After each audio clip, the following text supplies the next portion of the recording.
नमस्कार, आप देख रहे हैं लोकमंच न्यूज और मैं हूं आपके साथ सत्यम गौर। वक्त हो चला है बिहार की कुछ अहम खबरों का। योगापट्टी प्रखंड के फतेहपुर पंचायत के भटवलिया गांव के लोगों ने क्षतिग्रस्त सड़क को खुद बनाने का बीड़ा उठा लिया है। आपको बताते चले कि सड़क काफी दिनों से क्षतिग्रस्त थी। लगातार यहां पर बारिश की वजह से जगह जगह गड्ढे में सड़क तब्दील हो गई थी, जिसके बाद लोगों ने कई बार जनप्रतिनिधियों से यहां पर शिकायत की है, लेकिन किसी भी तरीके की यहां पर समाधान होता हुआ नहीं दिखा। जिसके बाद लोगों ने खुद इस सड़क के लिए चंदा एकत्र किया और खुद बनवाने का बीड़ा उठाया है।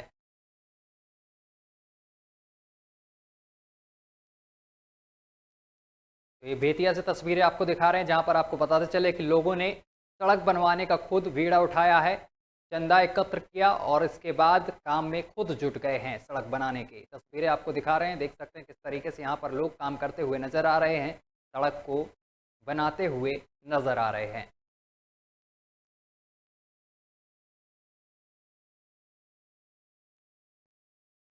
और खबर कटिहार से आ रही है, जहां पर पीरामल स्वास्थ्य के द्वारा जिले के 3670 आशा एवं एनएम स्वास्थ्य कर्मी को कोविड-19 सर्विलांस किट का वितरण कटरिया के जिला पदाधिकारी की मौजूदगी में की गई है। और इस किट की मदद से मरीजों के कोविड लक्षण को टेस्ट किया जाएगा। और इस किट में आपको बताते चले कि ऑक्सीमीटर, डिजिटल थर्मामीटर और सैनिटाइजर और अन्य जरूरी सामान है। ग्रामीण इलाकों के लोगों के कोविड टेस्ट किया जाएगा इस किट के द्वारा। साथ ही आपको बताते चले कि जिला पदाधिकारी ने बताया है कि अगर कोरोना की थर्ड वेव आती है तो इस परिस्थिति में ये किट काफी फायदेमंद साबित होगी।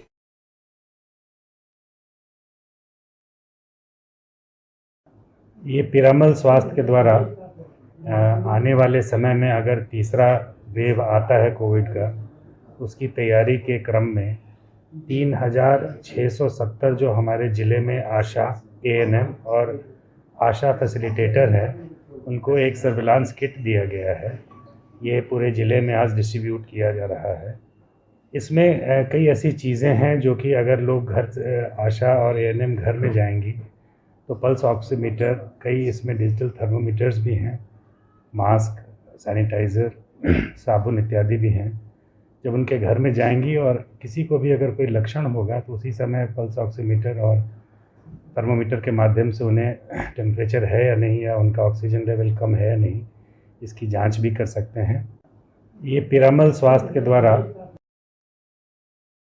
और देश में कोरोना की दूसरी लहर के समाप्त होते ही वैज्ञानिकों ने तीसरी लहर का अलर्ट जारी कर दिया था। आपको बताते चले कि कोरोना संक्रमित मरीजों के आंकड़ों में कमी के बाद दक्षिण भारत में एक बार फिर से कोरोना के मामले इजाफा देखने को मिल रहा है, जिसके लेकर मुजफ्फरपुर जंक्शन पर कोरोना जांच अभियान भी चलाया जा रहा है। जंक्शन पर खास तौर पर लंबी दूरी से तय करने वाले यात्रियों का टेस्ट किया जा रहा है। साथ ही आपको बताते चले कि मुजफ्फरपुर स्वास्थ्य विभाग की माने तो केरल, महाराष्ट्र और कर्नाटक से आने वाले यात्रियों पर आरपीएफ और जीआरपी की मदद से इन पर नजर रखी जा रही है, जिससे बिहार में संक्रमण को फैलने से रोका जा सके।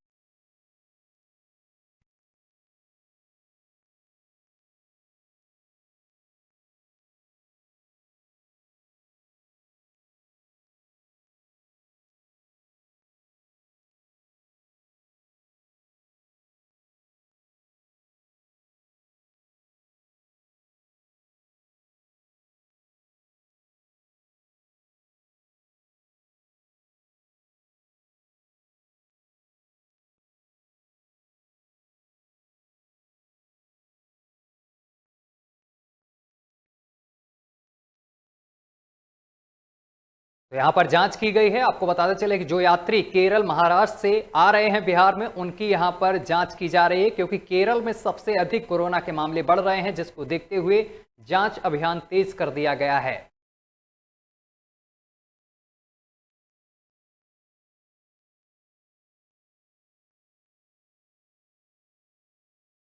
हमारा जो है सो एक्टिव केस बाहर हो गए हैं।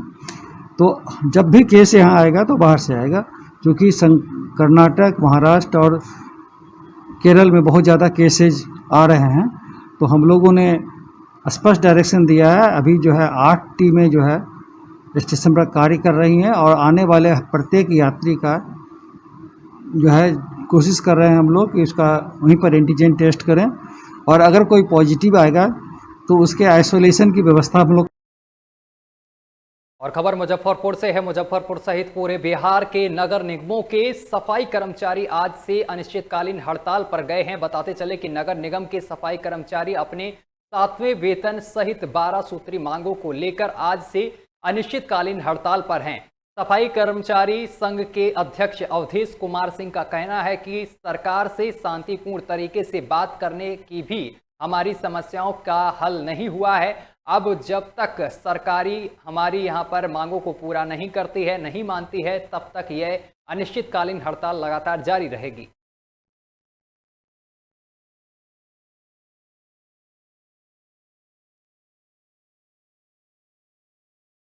सरकार के वार्ता का उम्मीद जताए हुए वार्ता होने के बाद भी वार्ता सौहार्दपूर्ण वातावरण में हुआ, फिर सरकार चिट्ठी देने में क्यों कतरा रही है? सरकार के नियत में खोट है। इसके लिए हमारा महासंघ संयुक्त मोर्चा जो पूरे बिहार में Bihar local bodies employees federation, स्थानीय निकाय कर्मचारी महासंघ पटना सहित पूरे बिहार के 142 यूनिट कल से संपूर्ण काम का चक्का जाम रहेगा, क्योंकि ये सरकार का नियत ठीक नहीं है। गरीब मजदूर का शोषण।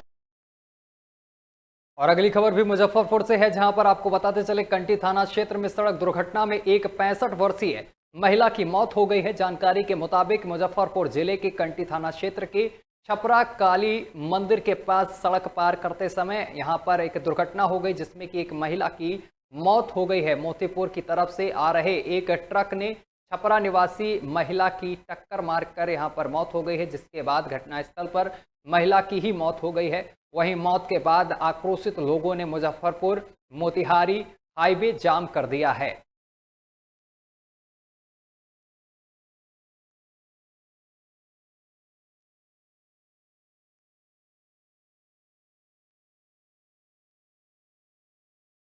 और अगली खबर नालंदा से आ रही है, जहां पर बिहार शरीफ स्मार्ट सिटी में तीज के लेकर आपको बताते चले कि बिहार शरीफ के बाजारों में काफ़ी चहल पहल देखने को मिली है।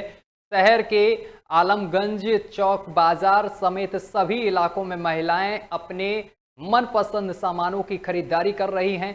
लॉकडाउन का असर इस बाजार पर नहीं दिख रहा है। वहीं आपको बताते चले कि बावजूद इसके महिलाएं तीज के लिए काफ़ी उत्साहित दिखाई दे रही हैं।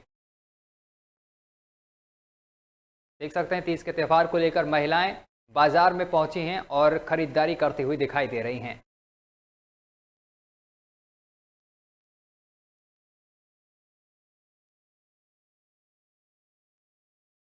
और इसी बीच पटना से बड़ी खबर सामने निकलकर आ रही, जहां पर आपको बताते चले कि नेता प्रतिपक्ष तेजस्वी यादव पहुंचे हैं बिहार विधानसभा। बड़ी खबर आपको बता रहे हैं, तेजस्वी यादव ने सदानंद सिंह को श्रद्धांजलि दी है। सदानंद जी को से हमारा पुराना नाता रहा है। उन्होंने कहा है कि सदानंद जी से हमारा पुराना नाता रहा है।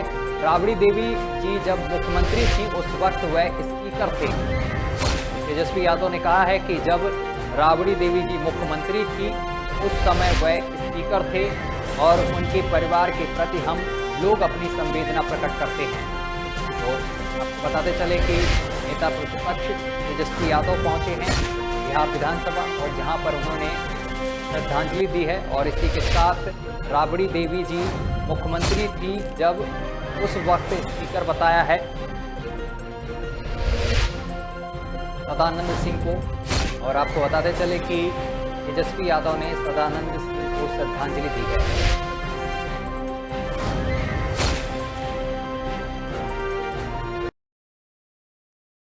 और बताते चले कि पटना से जहां पर कांग्रेस के दिग्गज नेता सदानंद सिंह का निधन हो गया है और जिसके बाद उनके पार्थिव शरीर को बिहार विधानसभा लाया गया है, जहां तमाम नेताओं समेत बिहार के मुख्यमंत्री नीतीश कुमार सिंह भी श्रद्धांजलि अर्पित करते हुए दिखाई दिए हैं। आपको बताते चले कि नेता प्रतिपक्ष तेजस्वी यादव भी यहां पर पहुंचे हैं और उन्होंने भी श्रद्धांजलि अर्पित की है।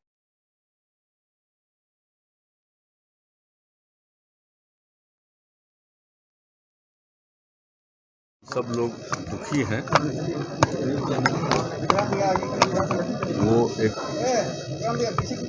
लोकप्रिय नेता रहे हैं विधानसभा के अध्यक्ष रहे हैं, बिहार सरकार में मंत्री रहे हैं, अपने पार्टी के अध्यक्ष रहे हैं और विधानसभा में 9 बार सदस्य रहे हैं और सब लोगों से उनका संबंध और बातचीत सब रहता था। हम लोगों से भी बहुत पहले से उनसे एक संबंध रहा है और कोई उनकी उम्र भी ज़्यादा नहीं है। ऐसी परिस्थिति में कुछ बीमारी के कारण उनका निधन हो गया। लोग जब वो बीमार पड़े थे तो उनके लड़के से बातचीत भी हुई थी। सब बिहार के पूर्व मुख्यमंत्री और वर्तमान में हसनपुर से विधायक तेज प्रताप यादव ने जेपी म्यूजियम का मुआयना किया है और वहीं पत्रकारों से बात करने के दौरान उन्होंने कहा है कि आरएसएस भाइयों को लड़ाने का काम कर रही है, हिंदू मुस्लिम भाइयों को अलग कर रही है आरएसएस। जब उनसे पूछा गया कि बिहार में बच्चों का तबीयत ज़्यादा बिगड़ रहा है, बुखार से कई बच्चों ने जान भी गंवा दी है, जिसको लेकर उन्होंने कहा है कि बिहार में स्वास्थ्य व्यवस्था बदहाल होती हुई दिखाई दे रही है। तो आपको बताते चले कि तेज प्रताप यादव ने नीतीश कुमार पर जमकर निशाना साधा है।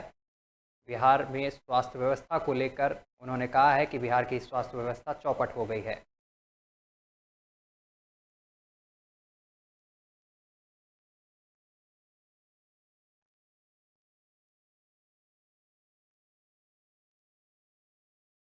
जीपी म्यूजियम पहुंचे हैं और वहां का मुआयना किया है। तस्वीरें हम आपको दिखा रहे हैं। तेज प्रताप यादव ने जीपी म्यूजियम पहुंचकर म्यूजियम का मुआयना किया है और इसी दौरान नीतीश सरकार पर हमला भी बोला है। उन्होंने कहा है कि बिहार में स्वास्थ्य व्यवस्था बदहाल हो गई है, चौपट हो गई है।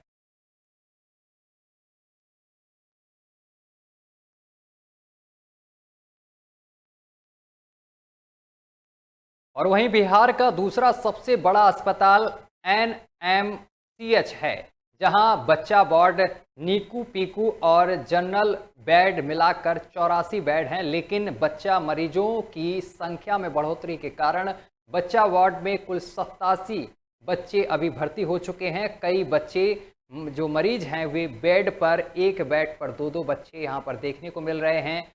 एनएमसीएच अधीक्षक डॉक्टर विनोद सिंह ने बताया है कि सभी बच्चों में निमोनिया, बुखार, खांसी और सर्दी के लक्षण देखने को मिल रहे हैं। साथ ही उन्होंने कहा है कि हमारे यहाँ सभी व्यवस्थाएं हैं, परंतु बेड से ज़्यादा मरीज यहाँ पर पहुँच रहे हैं। हालांकि उन्हें बताया है कि इस मरीज को कोरोना से जोड़कर नहीं देखना चाहिए, मौसम की वजह से ये मरीज यहाँ पर बढ़ रहे हैं।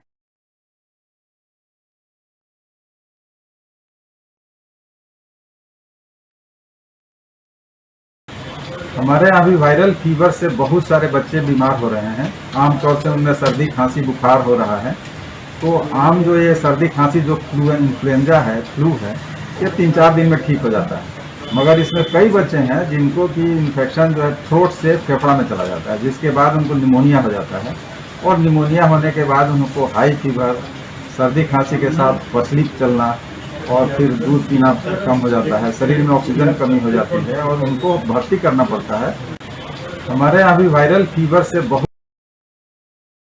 और अगली खबर सिवान से आ रही है, जहां पर भीषण सड़क दुर्घटना हुई है, जिसमें एक परिवार के 8 लोग घायल हो गए हैं। सिवान में ट्रक और ऑटो की भीषण टक्कर देखने को मिली है और इस भीषण टक्कर में जहां ऑटो में बैठे सभी लोग घायल हो गए हैं, जिसमें से 3 की हालत गंभीर बनी हुई है। वहीं गाड़ी के परकच्चे उड़ गए हैं। स्थानीय लोगों ने आनन फानन में सभी घायलों को सिवान सदर अस्पताल में भर्ती कराया है, जहां सभी घायलों का इलाज चल रहा है। टेम्पो ड्राइवर हरि यादव भी इस पूरे हादसे में घायल हुआ है।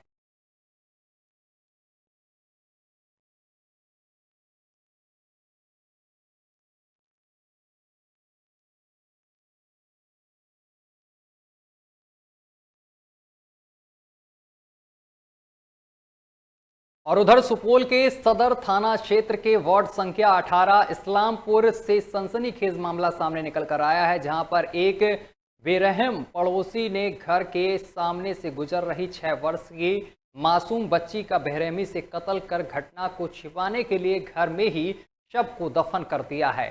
वहीं पीड़ित परिजन ने मोहम्मद हसन का आरोप है कि उनकी 6 साल की मासूम बेटी सानिया उस समय आरोपी मोहम्मद राशिद के घर के सामने से गुजर रही थी और सानिया ने आरोप को लगाया है कि उसके अपने ही घर में चोरी करते देख लिया था। जहां आपको बताते चले कि इसी से बचने के लिए आरोपी शानी राशिद ने बच्ची को अपने कब्जे में लेकर उसका कत्ल कर दिया और मौत के घाट उतारने के बाद उसको अपने ही घर में दफना दिया। जिसके बाद पुलिस मौके पर पहुंची है। पुलिस ने सबको कब्जे में लेकर पोस्टमार्टम के लिए भेज दिया है और आरोपी की तलाश में पुलिस जुट गई है। मामला अभी प्रकाश में आया है। लड़की का शव जो है, बच्ची है, करीब 6 साल 7 साल की होगी, उसका शव बरामद कर लिया गया है। बरामद करके पोस्टमार्टम के लिए भेजा गया है। परिजनों के द्वारा एक लड़के के ऊपर आरोप लगाया गया है, वो गिरफ्तार हो चुका है, उससे पूछताछ किया जा रहा है। 6 महीना पहले मेरा बर्तन और एक मोबाइल चुरा दिया।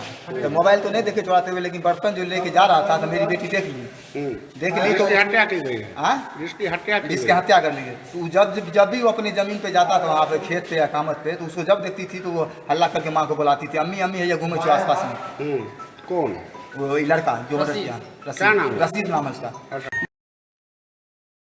और अगली खबर सुपौल के त्रिवेणीगंज अनुमंडलीय अस्पताल से है, जहां पर अकाउंटेंट सुभाष सिंह अपने साथियों के साथ मिलकर अस्पताल में शराब का मजा ले रहे थे। अकाउंटेंट का साथियों के साथ शराब पीते हुए वीडियो वायरल हो रहा है। पहला वीडियो आपको बताते चले कि अस्पताल परिसर स्थित अकाउंटेंट के सरकारी आवास का है, जिसमें अकाउंटेंट अपने साथियों के साथ शराब का जाम छलकाता नजर आ रहा है। तो वहीं दूसरा वीडियो अस्पताल के गेट के सामने स्थित एक दवा दुकान के अंदर का है, जिसमें अकाउंटेंट अस्पताल में कार्यरत चौहान एजुकेशन ट्रस्ट के प्रबंधक पवन कुमार के साथ शराब का आनंद लेते हुए नजर आ रहे हैं। आपको बताते चले कि शराबबंदी वाले राज्य में आज भी लोग अपने हर शाम को रंगीन कर रहे हैं और शराब के जाम छलकाते हुए नजर आ रहे हैं। तस्वीरें भी आप देख सकते हैं किस तरीके से वायरल हो रही हैं। बिहार की तस्वीरें हैं जहां पर शराब पीते हुए ये लोग दिखाई दे रहे हैं।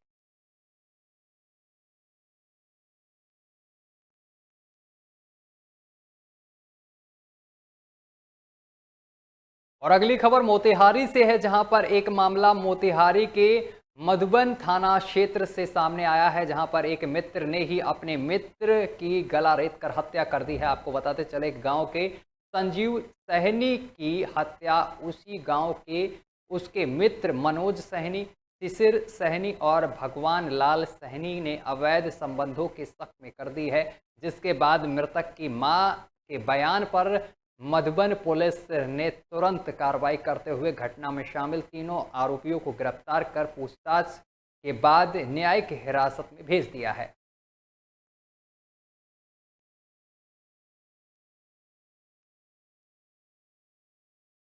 चलिए इसी के साथ बुलेटिन में अभी के लिए बस इतना ही। देश दुनिया की तमाम खबरें देखने के लिए देखते रहिए लोकमंच।